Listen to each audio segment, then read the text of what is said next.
Hello everyone, I am Imran and welcome back to my channel hair কেয়ারের আজকের এপিসোডে তোমাদের সাথে খুব ইম্পর্টেন্ট বিষয় নিয়ে আলোচনা করব। আর আমার গত 3 থেকে 4 বছরের যে রিসার্চ আছে সেটা তোমাদের কাছে বলেছিলাম যে আমি শেয়ার করব, সেটা অলরেডি ফিনিশড হয়ে গেছে।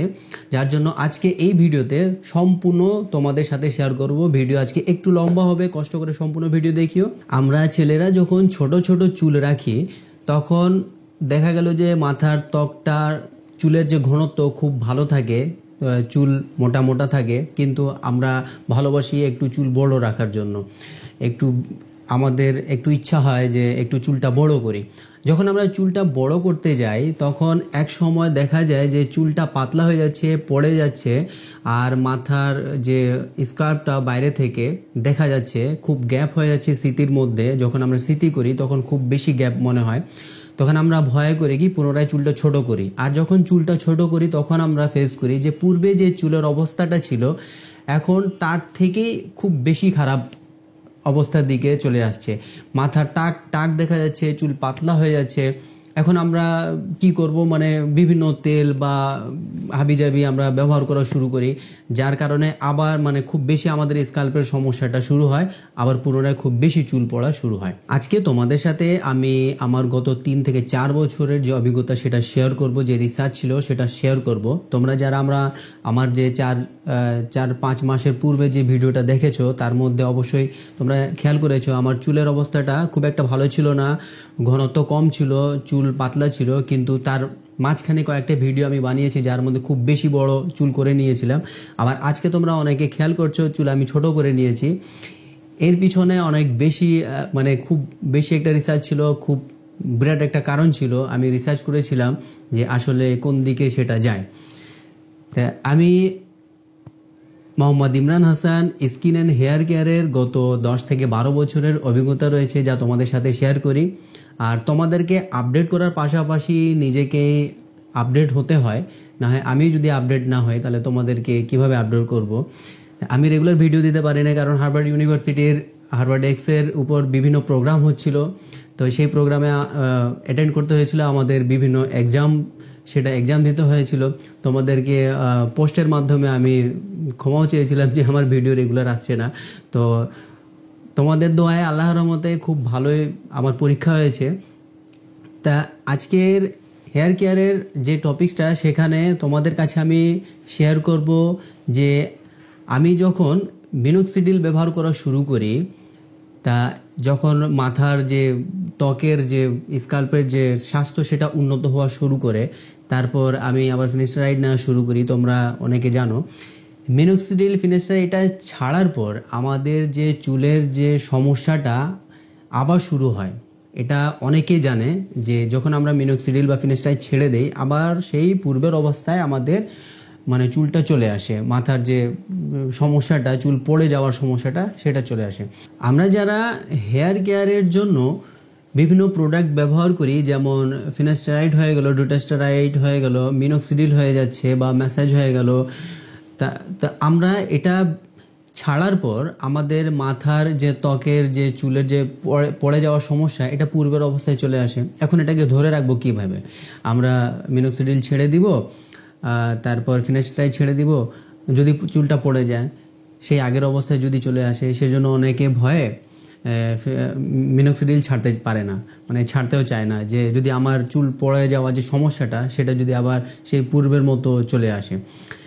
আমি এর মধ্যে অনেক রিসার্চ করেছিলাম ডিপ, যে আসলে মিনোক্সিডিল ছাড়ার পর, ফিনাস্টারাইড তো ছেড়ে দিয়েছি অলরেডি, মিনোক্সিডিল ছাড়ার পর আমার যেন চুল না পড়ে সেই দিকে কিভাবে সেটাকে ধরে রাখতে হয়। তো আমি মিনোক্সিডিল ছেড়ে দিয়েছিলাম প্রায় মাসখানেক, 1.5-2 মাসের মতো প্রায় মিনোক্সিডিল ছেড়ে দিয়েছি। আমি খুব অল্প পরিমাণে লাগাচ্ছিলাম, আর একটু ভয়ও কাজ করছিল যে আমার চুল যদি আবার পূর্বের অবস্থায় যেন না আসে। আমি চুল খুব বেশি বড় করে নিয়েছিলাম। খুব বেশি বড় করার পর আমার যে লাইফস্টাইল আমি প্রথমে চেঞ্জ করেছি। অলরেডি আমি তোমার কমিউনিটি হেলথ এবং নিউট্রিশনের উপর সার্টিফাইড। হার্ভার্ড এক্সের মাধ্যমে বিভিন্ন প্রোগ্রামে আমি অ্যাটেন্ড করি, যার মাধ্যমে আমার যে নলেজটা বা নিজেকে সবসময় আপডেট রাখি, যেন তোমাদেরকে আপডেট করতে হয়। সেখান থেকে আমি একটা জিনিস শিখেছি, যদি শরীরে আমাদের পর্যাপ্ত পরিমাণ ভিটামিন, ক্যালসিয়াম, মিনারেল যদি থাকে, তাহলে আমাদের যে চুল পড়ে যাওয়ার সমস্যাটা সেটা অনেকাংশে কমে যাবে। এটাও দেখেছি যে 16-17 বছর বয়সের ছেলেদের চুল পড়ে যাওয়া, ছেলে মেয়েদের চুল পড়ে যাওয়া খুব বেশি পরিমাণে দেখা যাচ্ছে। এই ভিডিওটা শুধুমাত্র ছেলেদের জন্য না, মেয়েদের জন্য। যারা 40 বছর উপর যেখানে চুল পড়ে যাওয়ার সমস্যা, সেখানে আমাদের হচ্ছে কি যে 18 বছর 16 বছর থেকেই চুল পড়ে যাওয়ার সমস্যা আমরা ফেস করি। এর পিছনে কারণ হচ্ছে কি, আমাদের যে চুল পড়ে যাওয়া যে প্রসেসিংটা, যে চুল পড়ে যাওয়াটা, এটা আমরা কিছু বছরের জন্য, কয়েক বছরের 10 থেকে 15 বছর পিছিয়ে দিতে পারি। আমার এই বয়সে হতে পারে চুল খুব কমে যাওয়ার কথা, কারণ বিভিন্ন চাপ, পড়ালেখার চাপ, রাত জেগে পড়তে হয়, আবার সকালে উঠতে হয়, ভালো মতো ঘুম হয় না, খাওয়া দাওয়া ভালো হয় না, যার কারণে আমার মাথার চুলটা এখন যেটা আছে সেটা 3 ভাগের 1 ভাগ হয়ে যাওয়ার কথা, কিন্তু আমি সেই জিনিসটাকে পিছিয়ে দিয়েছি। একদিকে বলতে গেলে এই প্রসেসিংটাকে আমি 10-12 বছর 15 বছর পিছনে নিয়ে গিয়েছি, যার কারণে আমার চুল পড়ে যাওয়ার সমস্যাটা আমি খুব কম ফেস করছি। এর পিছনে কারণ হচ্ছে খাওয়া দাওয়া ভালো করতে হবে। কি আমি নিজের রুটিন বলি।